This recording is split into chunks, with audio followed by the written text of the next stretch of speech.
Salam.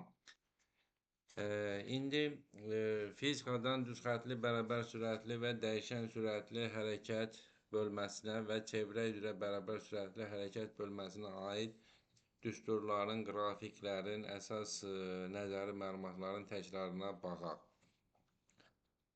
Birinci yerdəyişmənin proyeksiyası ilə son və başlanğıc koordinatlar arasında əlaqə düsturu.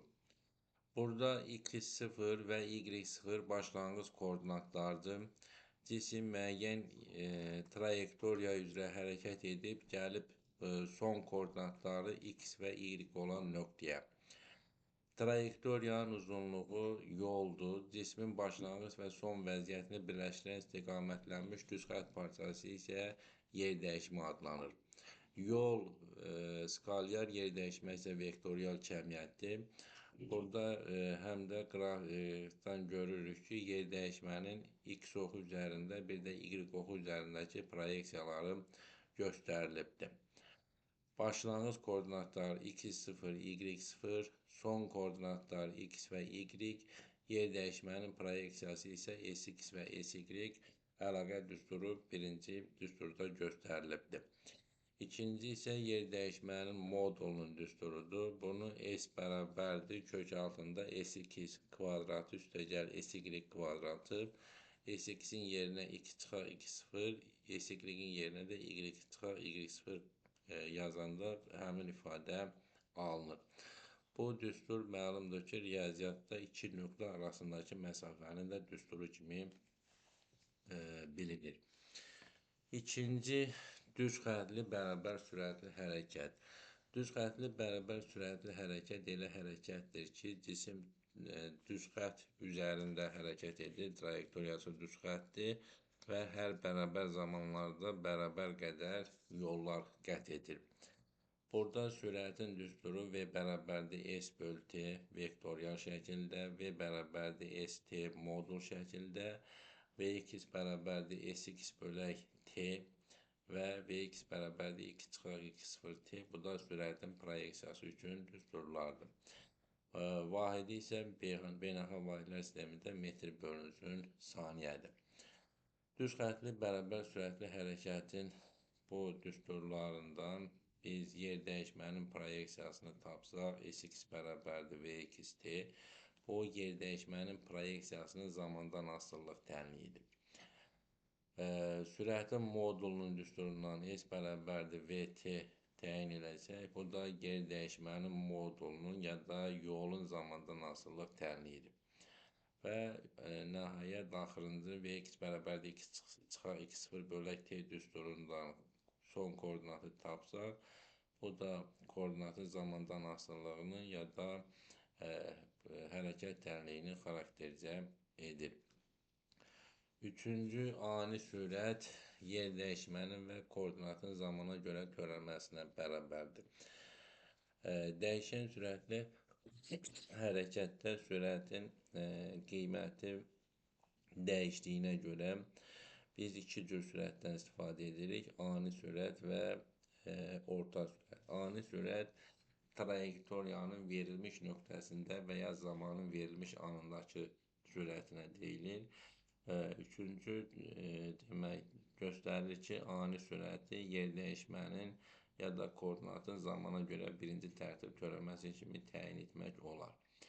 Dördüncü, yola və yerdəyişməyə görə orta sürətli cismin getdiyi ümumi yolu zamana böləndə olur yola görə orta sürət, yerdəyişməni zamana böləndə isə yerdəyişməyə görə orta sürət alınır. Beşinci düsturda cismin getdiyi yol bir neçə bərabər sürətli hərəkətdən ibarətdirsə də orta sürət düsturlarıdır. Birinci düsturda yolun hər bir hissədəki yerdəyişmələrin uzunluqları, modulları verilib və zamanlar verilib. Onda bütün yerdəyişmələrin modullarını toplasaq olacaq bizim ümumi yolumuz. Zamanları da toplasaq ümumi zaman olacaq. Və ümumi yolu ümumi zamana da böləndə olacaq orta sürət. İkinci düsturda sürətlə zamanlar verilibdir. Burada yolları tapmaq üçün sürətləri zamanlara vurub toplayacaq. Üçüncüdə isə zamanlar verilmir. Onda zamanları tapmaq üçün yolları sürətlərə bölüb toplayacaq. Bunun xüsusi bir halında yol iki bərabər hissəyə bölünürsə, yəni yollar bərabərdirsə də, onda orta sürətin düsturunu 2v1 v2 bölək v1 plus v2 düsturundan da tapmaq olar. Bu düstur riyaziyyatda da çox istifadə olunan bir düsturdur. Məsələn, tutaq ki, avtomobil A şəhərindən B şəhərinə V1 sürəti ilə gedib, geri qayıdanda V2 sürəti ilə qayıdır. Burada orta sürəti tapmaq üçün bu düsturdan istifadə edə bilərik. Dəyişən sürətli hərəkəti xarakterizə edən əsas kəmiyyətlərdən biri də təcildir. Vahid zamanda sürətin dəyişməsinə təcil deyilir. Düsturu A bərabərdir V çıx V0 bölək T. V0 başlanğıc sürətdir, V son sürətdir, T isə zamandır. Təcil vektorial cəmiyyətdir. V çıxılsın V0 bu sürətin dəyişməsini verir. Dəyişməni delta V kimi işarə edirlər. Təcilin vahidi beynəlxalq vahidlər sistemində metr bölünsün saniyə kvadratıdır. Təcil sürətin zamana görə birinci tərtib törəməsinə bərabərdir. Sonra üçüncüdə biz dedik ki, sürətlə koordinatın yer dəyişmənin törəməsinə bərabərdir. Onda təcil koordinatın ya yer dəyişmənin zamana görə ikinci tərtib törəməsinə bərabər olacaq. Sonra dəyişən sürətli hərəkət iki yerə bölünür. Bir düz xəttli dəyişən təcilli hərəkət, bir də düz xəttli bərabər təcilli hərəkət. Düz xəttli dəyişən təcilli hərəkət orta məktəbdə öyrənilmir. Düz xəttli bərabər təcilli hərəkəti öyrənirik. Bu hərəkətdə adından da göründüyü kimi təcil vektoru sabitdir. Cismin trayektoriyası da düz xəttlidir.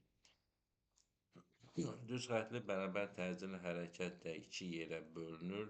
Bərabər yeyinləşən və bərabər yavaşlayan. Bu 7-dən sonraki bərabər təcilli hərəkətin düsturlarıdır. 3 dənə düstur yer dəyişmənin proyeksiyası, bir də sürətin proyeksiyasının düsturlarıdır. Və koordinatın zamandan asılılıq tənliyi x bərabərdir x0 üstəgələ v0 xt plus axt kvadratı böl 2. Koordinatın tənliyindən görürük ki, x bərabərdir 2, 0, o yerdə qalan yer dəyişmənin proyeksiyasının s(x)in birinci düsturunun ifadəsidir. Qeyd etdik ki, bərabər təcilli hərəkət yeyinləşən bir də yavaşlayan olur. Biz bu yazdığımız, proyeksiyada yazdığımız düsturlarda həm yeyinləşəni, həm də yavaşlayanı birlikdə yazmışıq.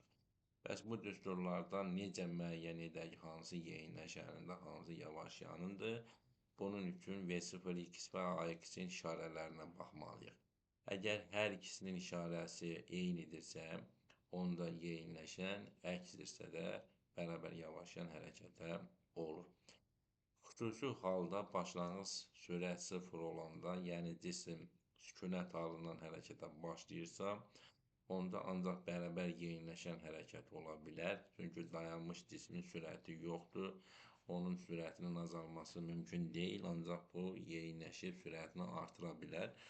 Ona görə də bərabər yeyinləşənə hərəkətə uyğun düsturlar 7-dəki ümumi yazılmış düsturlardan V0 X-in yerinə 0 yazmaqla almaq olar.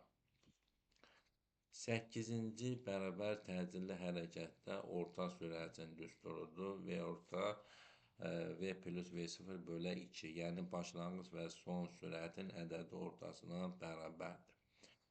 9-cu və 10-cu bərabər təcilli hərəkət yeyinləşən, yavaşlayan dedik olur. Biz bu tənlikləri 7-ci tənliyi modul şəklində yazanda artıq yeyinləşəni ayrı, yavaşlayanı isə ayrı yazacaq. Yeyinləşəni yazmaq üçün sadəcə 7-dəki düsturlarda proyeksiyaları atırıq və olduğu kimi düsturlarımız da qalır. 10-cuda isə Hansı düsturda A varsa da onda A-ların qarşısına da minus yazırıq. Bu da olur bərabər Yavaşyanın düsturları. Sonra S bərabərdir AT kvadratı bölü 2 başlanğıc sürət 0 olanda yer dəyişmənin modulunun düsturudur. Bu düsturu çox zaman zamanın natural qiymətləri üçün istifadə edirlər. Təbii ki, S bərabərdir AT kvadratı bölü 2 düsturundan da istifadə edə bilərik. Amma natural qiymətlərdən söhbət gedirsə, onda T-nin yerinə N yazırlar. Və alınan S-in bərabərdir AN kvadratı bölü 2 olur N saniyədə gedilən yolun düsturu. Və n-ci saniyədə gedilən yol, n-ci saniyədə gedilən yol, n saniyədə gedilən yoldan n-1-ci saniyədəki yolunu çıxmaq lazımdır. Məsələn, 5-ci saniyədə gedilən yol deyəndə 5 saniyədə gedilən yoldan 4 saniyədə gedilən yolu çıxacaq. 11-ci düzxətli bərabər təcilli hərəkətdə yer dəyişmənin bir də sürətin vektorial şəkildə yuxarıdakı düsturlardan 3 dənəsini vektorial şəkildə yazmışıq. Bunlardan ədədi hesablamalarda istifadə edilmir. Sadəcə düstur şəklində testlərdə soruşula bilər. Növbəti sürətlərin toplanmasına aiddir, hərəkətin nisbiliyinə aiddir. 12-ci klassik mexanikada sürətlərin toplanma düsturu. V bərabərdir V1 plus V2. Bunun xüsusi iki hala baxaq. Məsələn, çayda A bəndində çayda üzən qayığın sahilə nəzərən sürəti. Əgər qayıq axın istiqamətində üzürsə, onda onun sahilə nəzərən sürətini tapmaq üçün onun durğun sudakı sürətinin üzərinə çayın sürətini əlavə edəcək. Əgər axının əksinə üzürsə, onda durğun sudakı sürətdən çayın sürətini çıxacaq. Bir də qeyd edirəm, burada V, sol tərəfdə yazılan V, bu qayığın sahilə nəzərən sürətidir. Və qayıq isə qayığın durğun sudakı sürəti ya da ki, çaya nəzərən sürətləridir. Və çay isə çayın sahilə nəzərən sürətidir. Ya da çayla bağlı sistemdə sürət də deyilə bilər.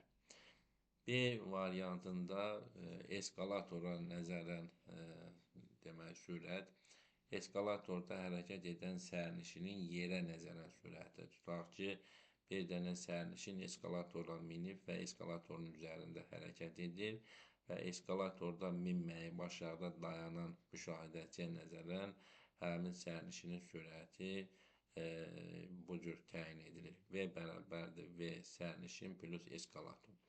Burada V sərnişinin